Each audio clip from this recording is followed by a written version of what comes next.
বিসমিল্লাহির রহমানির রহিম।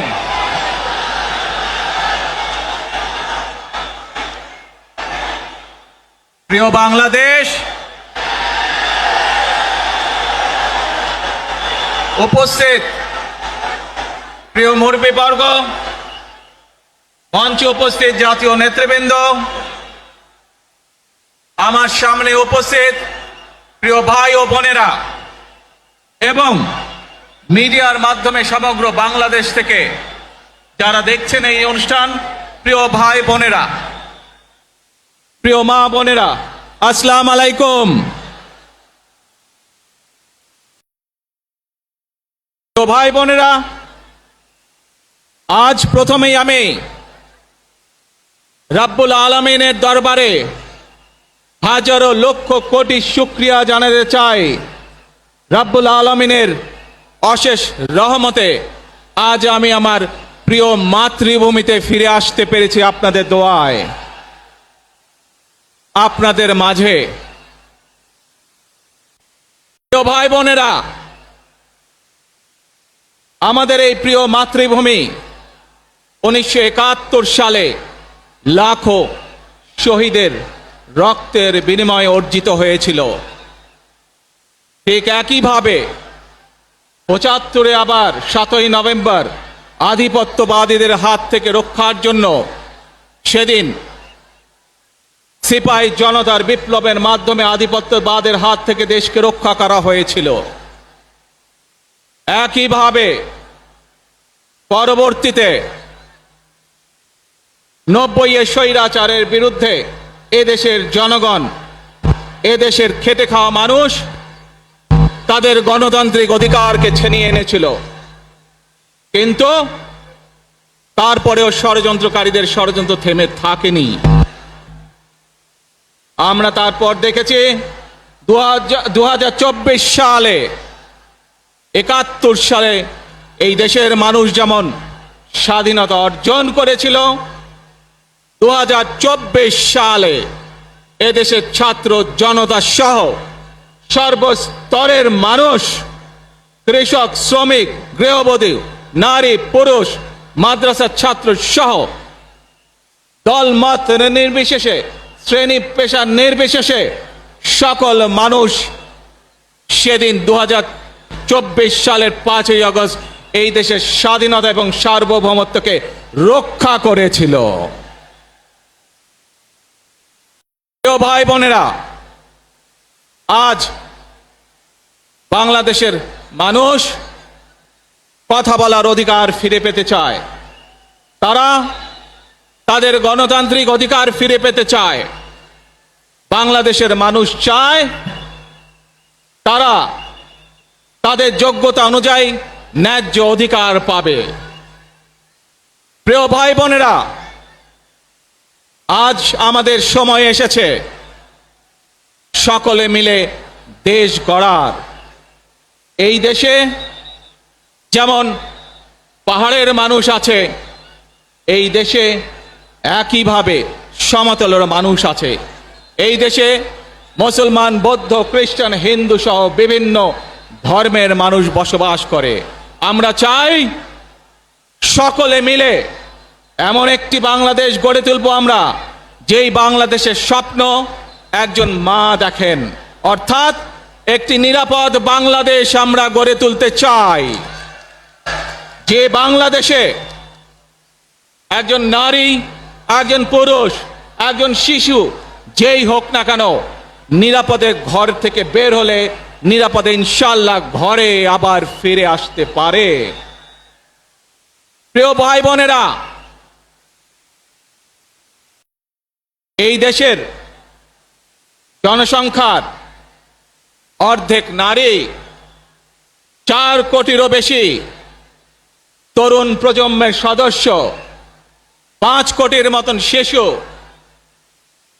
40 লক্ষের মতন প্রতিবন্ধী মানুষ রয়েছেন, কয়েক কোটি কৃষক, শ্রমিক রয়েছেন। এই মানুষগুলোর একটি প্রত্যাশা আছে এই রাষ্ট্রের কাছে, এই মানুষগুলোর একটি আকাঙ্ক্ষা আছে এই দেশের কাছে। আজ আমরা সকলে যদি ঐক্যবদ্ধ হই, আজ আমরা যদি সকলে প্রতিজ্ঞাবদ্ধ হই, তাহলে আমরা এই লক্ষ কোটি মানুষের সেই প্রত্যাশাগুলো পূরণ করতে পারি ইনশাআল্লাহ। প্রিয় ভাই বোনেরা, ৭১ সালে আমাদের শহীদরা নিজের জীবন উৎসর্গ করেছিলেন এই রকম একটি বাংলাদেশ গঠনের জন্য। বিগত ১৫ বছর স্বৈরাচারের বিরুদ্ধে শত শত হাজারো গুম খুনের শিকার হয়েছে শুধু রাজনৈতিক দলের সদস্য নয়, নিরীহ মানুষের প্রতিবাদ করতে গিয়ে অত্যাচার নির্যাতনের শিকার হয়েছে, জীবন দিয়েছে। ২০২৪ সাল মাত্র সেদিনের ঘটনা। কিভাবে আমরা দেখেছি আমাদের তরুণ প্রজন্মের সদস্যরা কিভাবে নিজের জীবন উৎসর্গ করেছে দেশের এই স্বাধীনতা এবং সার্বভৌমত্বকে রক্ষা করার জন্য। প্রিয় ভাই বোনেরা, কয়েকদিন আগে এই বাংলাদেশের ২৪ আন্দোলনের এক সাহসী প্রজন্মের এক সাহসী সদস্য ওসমান হাদিকে হত্যা করা হয়েছে। ওসমান হাদি শহীদ হয়েছে। প্রিয় ভাই বোনেরা, ওসমান হাদি চেয়েছিল এই দেশের মানুষের জন্য গণতন্ত্র প্রতিষ্ঠিত হোক, এই দেশের মানুষের গণতান্ত্রিক অধিকার প্রতিষ্ঠিত হোক, এই দেশের মানুষ তাদের গণতান্ত্রিক এবং অর্থনৈতিক অধিকার ফিরে পাক। আজ ২৪ আন্দোলনে যারা শহীদ হয়েছেন, ওসমান হাদি সহ ৭১ যারা শহীদ হয়েছেন, বিগত স্বৈরাচারের সময় বিভিন্নভাবে খুন গুমের শিকার হয়েছেন, এই মানুষগুলোর রক্তের ঋণ যদি শোধ করতে হয়, আসুন আমরা আমাদের সেই প্রত্যাশিত বাংলাদেশ গড়ে তুলব, যেখানে আমরা সকলে মিলে কাজ করব, যেখানে আমরা সকলে মিলে আমাদের প্রত্যাশিত বাংলাদেশকে গড়ে তুলব। প্রিয় ভাই বোনেরা, বিভিন্ন আধিপত্যবাদ শক্তির গুপ্তচরেরা বিভিন্নভাবে ষড়যন্ত্রে এখন লিপ্ত রয়েছে। আমাদেরকে ধৈর্যশীল হতে হবে, আমাদেরকে ধৈর্য ধারণ করতে হবে। বিশেষ করে তরুণ প্রজন্মের যে সদস্যরা আছেন, আপনারাই আগামী দিন দেশকে নেতৃত্ব দেবেন, দেশকে গড়ে তুলবেন। এই দায়িত্ব তরুণ প্রজন্মের সদস্যদেরকে আজ গ্রহণ করতে হবে, যাতে করে এই দেশকে আমরা সুন্দরভাবে গড়ে তুলতে পারি। শক্ত ভিত্তির উপরে গণতান্ত্রিক ভিত্তি, শক্তিশালী অর্থনৈতিক ভিত্তির উপরে যাতে এই দেশকে আমরা গড়ে তুলতে পারি।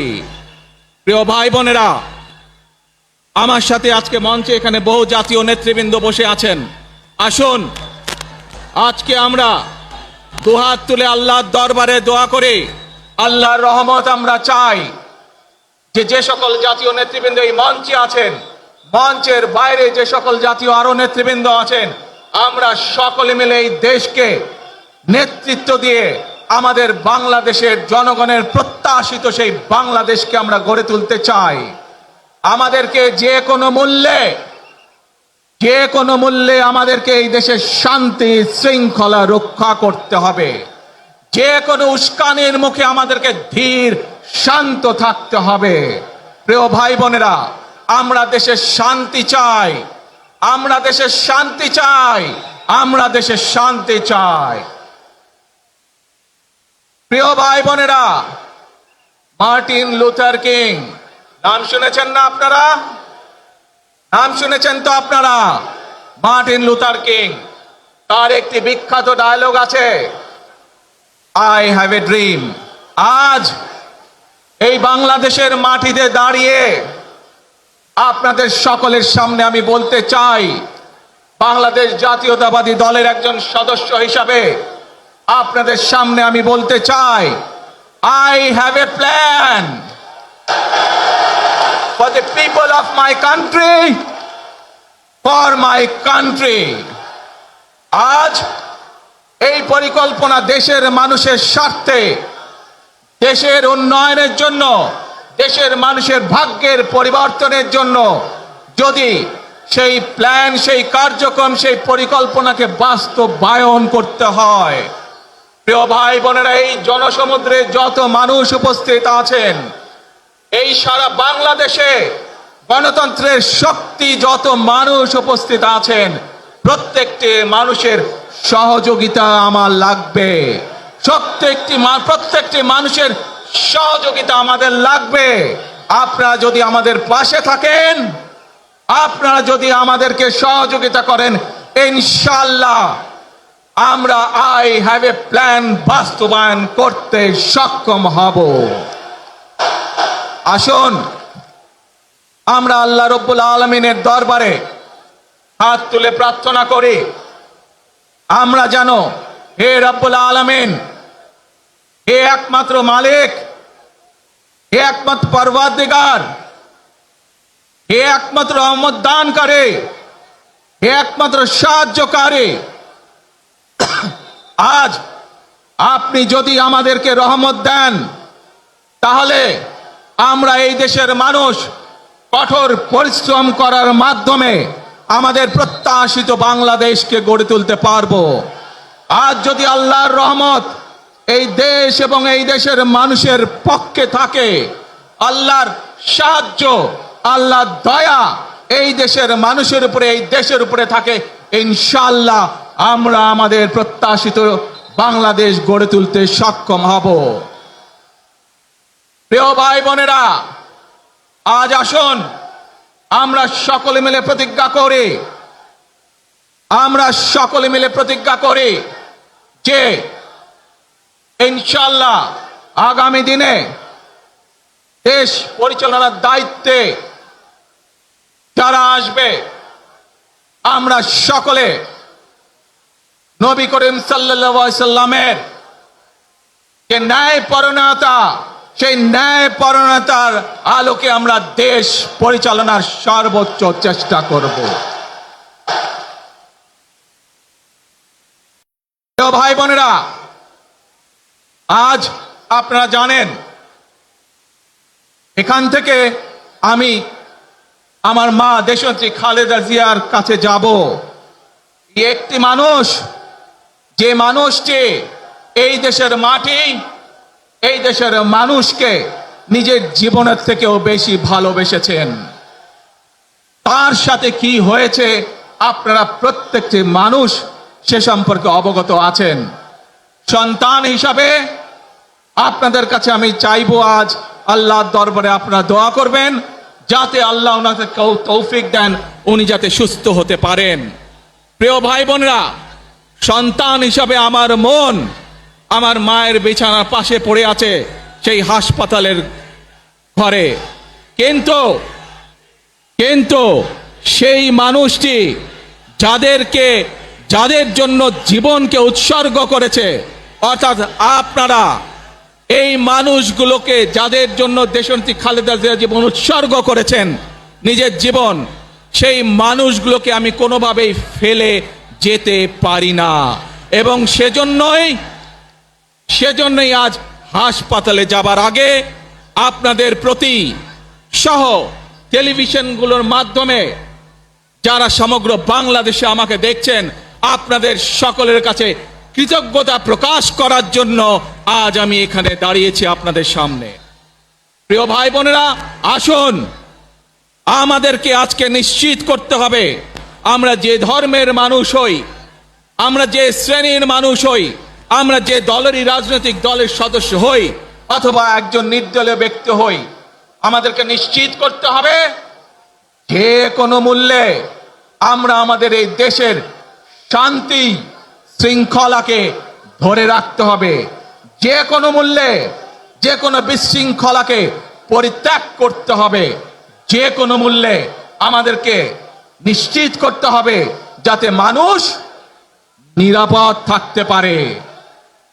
শিশু হোক, নারী হোক, পুরুষ হোক, যে কোনো বয়স, যে কোনো শ্রেণী, যে কোনো পেশা, যে কোনো ধর্মের মানুষ যেন নিরাপদ থাকে, এই হোক আমাদের চাওয়া আজকে। প্রিয় ভাই বোনেরা, আসুন প্রিয় ভাই বোনেরা, সবাই মিলে আজ আমরা প্রতিজ্ঞাবদ্ধ হই, সবাই মিলে করব কাজ। জোরে আরো, সবাই মিলে করব কাজ, করব আমাদের বাংলাদেশ। ইনশাআল্লাহ আপনাদের সকলের কাছে দোয়া আছে, আবারও সকলকে যে কোনো মূল্যে দেশে শান্তি শৃঙ্খলা রক্ষার আহ্বান জানিয়ে যে কোনো বিশৃঙ্খলাকে পরিহার করে ধৈর্যের সাথে মোকাবেলা করার আহ্বান জানিয়ে আমার বক্তব্য শেষ করছি। আবারও আপনাদের কাছে কৃতজ্ঞতা প্রকাশ করছি আজকে আমাকে এইভাবে বরণ করে নেওয়ার জন্য। আল্লাহ হাফেজ। বাংলাদেশ জিন্দাবাদ।